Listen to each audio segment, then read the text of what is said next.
Hello everyone, I hope you're having a great day today. So today we are doing a British terraced house that's kind of stuck in the early 2000s, and they have a lot of matching furniture and they've not really updated that much, which we will see as we actually get inside. The outside is how a classic British terraced house looks, so it's got a bay window upstairs and downstairs, and then it's got a conservatory on the back and a small garden, which is probably bigger than it actually would be in real life. And because the speed build's going quite quickly, if you want to know a bit more about how to do a conservatory, I do actually have a tutorial if you want to check that out and make your own one, because they are very simple to do, but you just have to finesse it a bit so everything fits in correctly. So this one was quite fun. I did this as kind of a joke to myself, because I wanted to make a house that was quite dated and had a bit more of a stylized look, which I know a lot of like British interior design programs, like if you've seen anything like 60-minute makeover or anything, they're always stuck in the early 2000s, or at least they look like it, and the interior, hopefully in some people's houses, has moved on a bit from that. So now we're working on the layout in this inside. So there is a living room and a kitchen diner at the bottom, and then there is a toddler bedroom, a kid's bedroom, a master bedroom, and just one bathroom that's upstairs, because the terrace houses are not very big inside, so normally you've only got one bathroom in them. And I used a lot of stuff from the Cats and Dogs and the Parenthood, because those packs have some really nice more dated sort of country looking stuff. So that worked really well for the type of interior that I was trying to go for. So we just put in all the different wallpapers. So I kind of kept it quite neutral, bringing in a slight bit of colour into the kitchen and into the kids' bedrooms, but overall it's quite a neutral looking house, and the floorboards and the carpet as well is all pretty plain and a bit boring.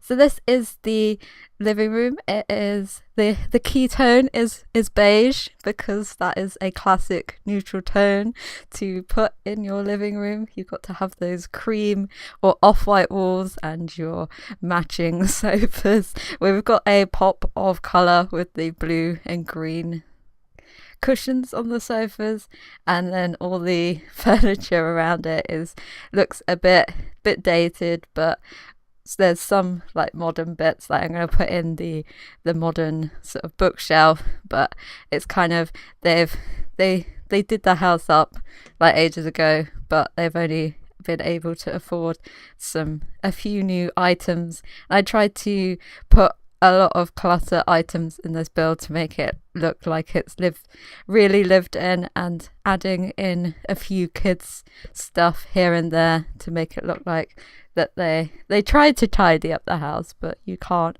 There's nowhere to put anything because it's so small, so there is sort of kids clutter all about the house. And I put in sort of the board that you can set the curfews and stuff on, so if you are playing with a little family, then you can do all the wonderful Parenthood stuff. And there's a little hallway. It doesn't have that much in it, but I did like using the Cats and Dogs, the 3/4 height wall. And then this is the kitchen. So in the UK most people don't have laundry rooms unless they've got a massive house. So I put the washing machine inside, and using the more dated looking counters, so it looks like they've kind of retiled the kitchen, but they kind of just painted the cabinets to make them look a bit more modern, but they couldn't afford to get get some new ones.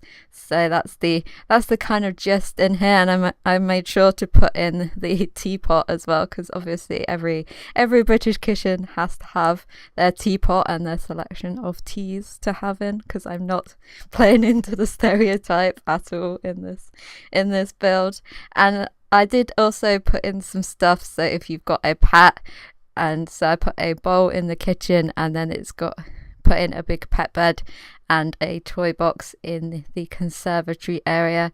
And then this is the dining room bit, so I tried to use some chairs from the cats and dogs, but I wanted to have two different sort of colours on the seats but have the same frame, so I kind of just mixed it up by putting the ones that are at the heads of the table with the different coloured seat, but they still match quite well. And I wanted to put some sort of object or painting in that area as well, because normally that's what people do. And so I had a long time looking to see, so that was something that looked old enough but also like would fit with the house, so I went with that nice lighthouse one. Maybe it was one from their family photos or something that they've scaled up and put in the house, and then just adding in a few clutter items. So now we're going to work on the conservatory, so it's using the wicker chairs from the laundry stuff. I think they work really well, and then adding in the pet stuff as well. And I do go and add in a little decking area, because you've got to love a good deck.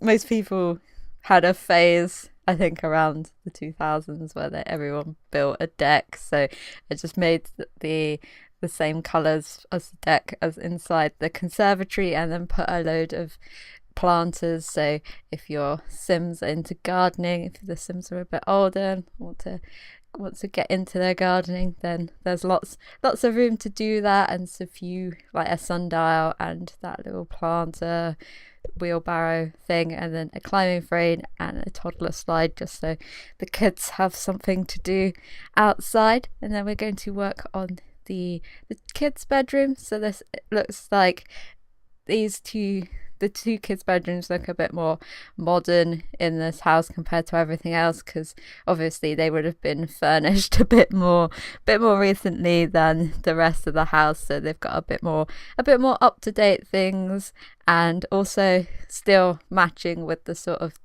like the same color, like woods and stuff, but also bringing in a bit more of their personality, because I go a bit overboard and put in a load of posters around the kids' bed and the desk area, just to make it look like they've lived in the house a bit, and added that little popper calendar just by their desk to make it look like they were working away. I always forget we have that rug as well. I need to use that rug more, because it's one of my favorite. And I added in a little project box as well, so you don't have to wait until they get one from school, so they can get working on their skills. And I used a lot of the drapey sort of curtains in the kids and the toddlers' bedroom as well, because I thought that really added to it, and they probably wanted a bit more stylish curtains in their room, and putting up some fairy lights as well, and still decorating in the bedroom, but it needed a lot of detail. And then this is the toddler room, so it's quite balanced and quite neutral. There's not too many things in there, because it's only basically a box room. And then I realized that if I was going to add in a toddlers, then we'd need a high chair as well, so I just popped that down in the kitchen.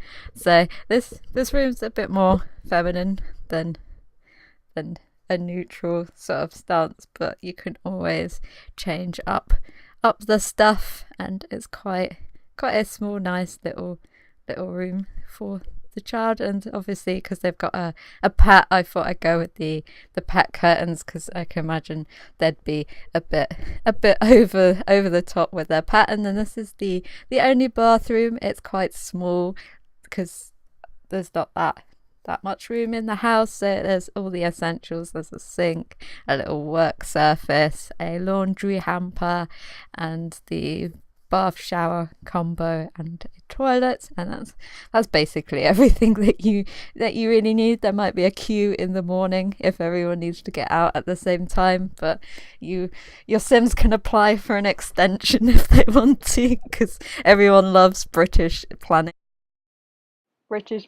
laws, because they're either like super like, no, you cannot do anything, or they're like, we will just let you do the how you want and annoy everyone else. So that's always fun. And then this is the master bedroom, so it's got two wardrobes and a little dresser area, and then putting another bay window seat in. And this is very pink and white furniture, and I thought I wanted to do a little feature above the bed, so I tried to pick out some family photos that they might have taken over the years, and sort of made that a little feature above, so they can look up at all their wonderful family memories before and when they get up in the morning. And just adding in a few more clutter objects, and I was like, is there anything else that I can fit in this room? And added in another hamper as well, because obviously that is literally all they will be doing for the rest of their lives is laundry.